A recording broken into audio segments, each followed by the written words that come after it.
ایک international documentary بن رہی ہے اور انہی کی جانب سے ہمیں یہ سوالات موصول ہوئے ہیں، ان کے بارے میں بھی ہم آپ سے جاننا چاہیں گے۔ آغاز کرتے ہیں، یہ پوچھتے ہیں کہ اسلام کی جو تاریخ ہے اس میں ختنے کی کیا حیثیت ہے، اس کی وجہ کیا ہے، اس کا سبب کیا ہے؟ اللہ تعالیٰ نے یہ ختنے کو تو بطور سنت آگے رسالت محمد صلی اللہ علیہ وسلم کے ذریعے جاری فرمایا ہے، اس کی حکمت کیا ہے؟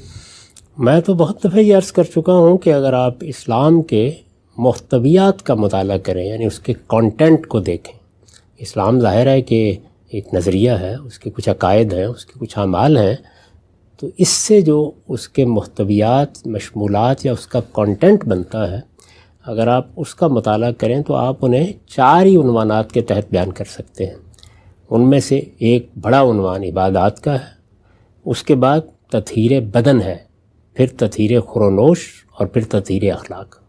سارے دین کو، ساری شریعت کو آپ ان عنوانات کے تحت بیان کر سکتے ہیں۔ تو تطہیر بدن میں احکام دیے گئے ہیں، یعنی ہمارا دین چونکہ اپنا نصب العین یہی بتاتا ہے کہ پاکیزگی حاصل کرنی ہے، تزکیہ حاصل کرنا ہے، تو تزکیے یا پاکیزگی کی ابتدا منتہا تو تطہیر اخلاق ہے، لیکن اس کی ابتدا کہاں سے ہوگی؟ تطہیر بدن سے ہوگی، بدن کی پاکیزگی۔ تو اس کے لیے بہت سی ہدایات دی گئی ہیں، بہت سے رسوم قائم کیے گئے ہیں۔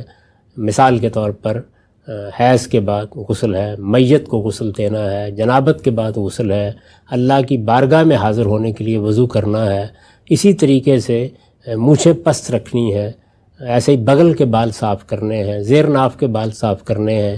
تو بہت سی ہدایات ہیں جو تطہیر بدن کے زیر عنوان آتی ہیں۔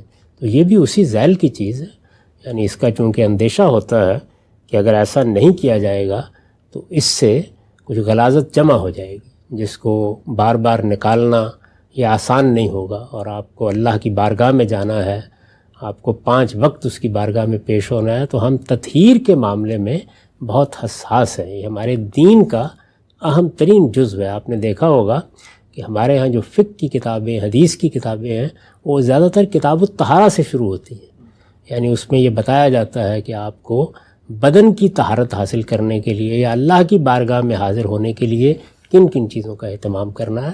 تو یہ جس طریقے سے مونچھیں پس رکھنے کے لیے کہا ہے، وہ باطن کے لحاظ سے بھی تطہیر ہے، ظاہر کے لحاظ سے بھی تطہیر ہے۔ اسی طریقے سے بغل کے بال صاف کرنے کے لیے کہا ہے، ظاہر ہے کہ اس سے مقصود بھی تطہیر ہی ہے۔ ایسے ہی میں نے بعض دوسری چیزوں کا حوالہ دیا، تو وہی چیز ہے، اسی کو سامنے رکھ کر یہ ختنے بھی ایک سنت کے طور پر جاری کیے گئے ہیں۔ یہ انبیاء کی سنت ہے، رسالت مآب صلی اللہ علیہ وسلم سے پہلے بھی یہود اس کا اہتمام کرتے تھے، بلکہ یہ صاف معلوم ہوتا ہے کہ بنی اسماعیل کے ہم یہ اہتمام پوری طرح موجود تھا، تو اس کو اللہ کے آخری پیغمبر نے جاری رکھا ہے۔ ٹھیک۔ اچھا ہم صاحب، جن چیزوں کا آپ نے ذکر فرمایا، زیر ناف کے بال ہوں یا بغل کے بال ہوں یا باقی چیزیں، ہم انسانی جسم کی جب ساخت پہ غور کرتے ہیں تو یہ چیزیں تو پیدا ہوتی ہیں، ہم ان کو کاٹتے ہیں، دوبارہ پیدا ہو جاتی ہیں، لیکن ایک چیز جس کے اندر اس طرح کا تطہیر کا پہلو تھا، اس کو اللہ تعالیٰ نے تخلیق ہی کیوں کیا؟ کیونکہ وہ تو پیدائش کے فوراً بعد ہی آپ نے اس چیز کو ختم کرنا ہے۔ تو یہ بات سمجھ میں نہیں آتی کہ بال تو چلیں اگتے ہیں، مونچھیں آپ نے رکھنی بھی ہیں، آپ نے ان کو بڑھنے سے روکنا ہے، لیکن یہاں پر تو معاملہ یہ ہوتا ہے کہ ایک زائد کھال اللہ تعالیٰ نے پیدا کر دی ہے، تو یہ کوئی معاملہ سمجھ میں نہیں آتا۔ اگر کوئی اس طرح کا پہلو تھا تو یہ تخلیق کے موقع پہ اللہ تعالیٰ اس کو ختم کر دے۔ یہ سائنس کا موضوع ہے، یعنی اس پہ غور کرنا چاہیے کہ بال ہی کیوں اگائے ہیں؟ بالوں کے بغیر بھی ہو سکتا تھا، بغل میں بال اگنے کوئی ضروری تو نہیں تھے، نہ اگائے جاتے۔ اسی طرح کا معاملہ زیر ناف کے بالوں کا ہے۔ تو یہ دین کا موضوع نہیں ہے، یہ سوچیں، غور کریں، جاننے کی کوشش کریں۔ اللہ نے کسی چیز کو بنایا ہے اور اس میں کسی چیز کو وقتی طور پر رکھا ہے، یا ہمیں پابند کیا ہے کہ ہم اس کو کاٹیں اور صاف کریں، تو اس کا ایک تو سائنسی پہلو ہے، کیوں اگا دی یہ بال، کیوں آخر جلد اس طریقے سے بنا دی، تو یہ سائنس کا موضوع ہے۔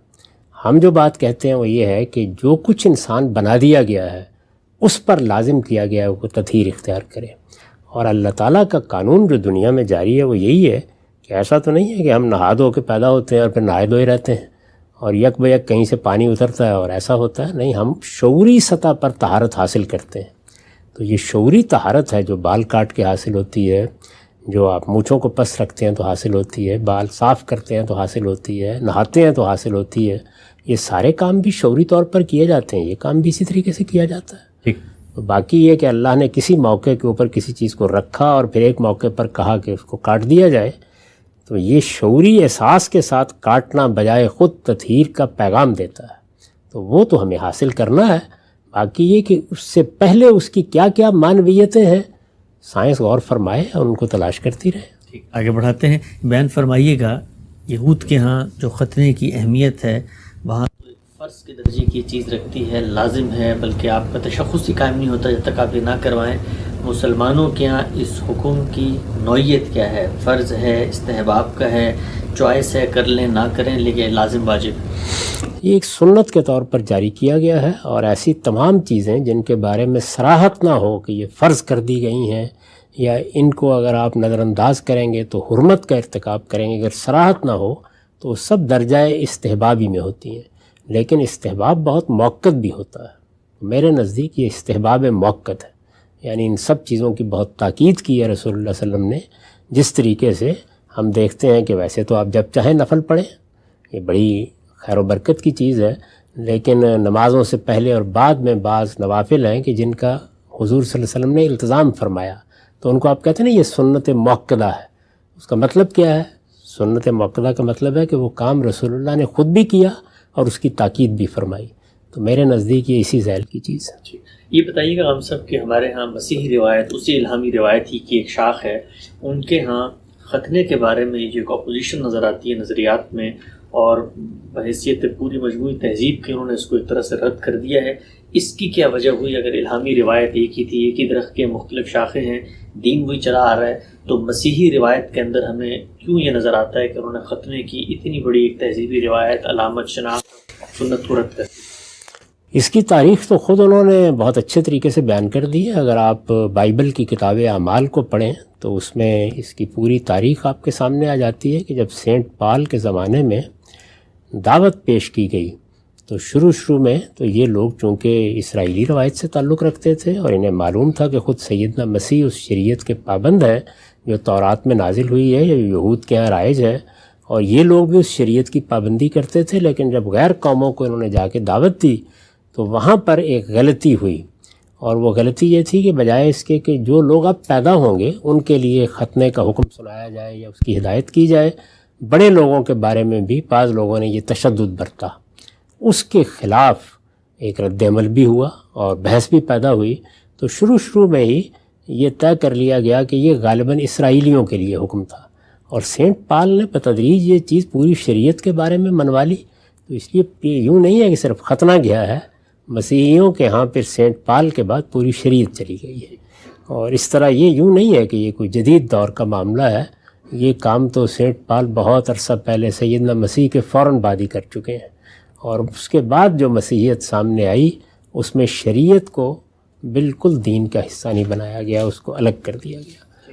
اس پر ہم تنقید بھی کرتے ہیں، اس کی غلطی بھی واضح کرتے ہیں۔ بیان فرمائیے گا کہ کوئی خاص طریقہ اسلام میں مقرر کیا گیا ہے ختنہ کرنے کا، یا یہ جو جدید طریقے ہیں میڈیکل سائنس میں آپریشن کے ذریعے ختنہ کروانے کے، اس کو بھی اختیار کیا جا سکتا؟ نہیں، جو طریقہ چاہے اختیار کریں، طریقے تو پہلے بھی لوگوں ہی نے ایجاد کیے ہیں، بس حکم دیا گیا ہے، اس سے آگے کچھ نہیں۔ آگے باقی سب کچھ حالات پر ہے۔ اب ڈاکٹر حضرات کر لیتے ہیں، پہلے جراح کرتے تھے۔ ہمارے ہاں تو عام طور پر جو لوگ بال کاٹنے آتے تھے وہی یہ کام بھی کیا کرتے تھے ہمارے دیہات میں۔ تو اس کا تعلق تو سوسائٹی کے عرف سے ہے، طریقے نئے ایجاد ہوتے چلے جائیں گے، اس میں سہولتیں بھی پیدا ہوں گی۔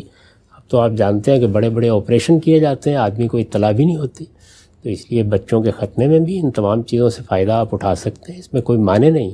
ٹھیک، آخری سوال ہم سے بھی بیان فرمائیے گا کہ صرف مردوں کے لیے خاص کیا گیا ہے؟ چونکہ ہم یہ دیکھتے ہیں بعض افریقی ممالک میں یہ بچیوں کے ساتھ پیدائش کے وقت معاملہ کیا جاتا ہے، کچھ زائد جلد کو کاٹ دیا جاتا ہے۔ سنت جو ہے، حکم جو ہے، وہ صرف مردوں کے لیے ہے یا عورتوں کے لیے بھی؟ صرف مردوں کے لیے ہے، سنت کے طور پر اسی کو جاری کیا گیا ہے، اسی سے تطہیر کا اصول بھی سمجھ میں آتا ہے۔ باقی جہاں تک اس طرح کی کچھ کلچرل روایتیں ہوتی ہیں یا ثقافتی پس منظر میں پیدا ہوتی ہیں، اس کا دین سے کوئی تعلق نہیں۔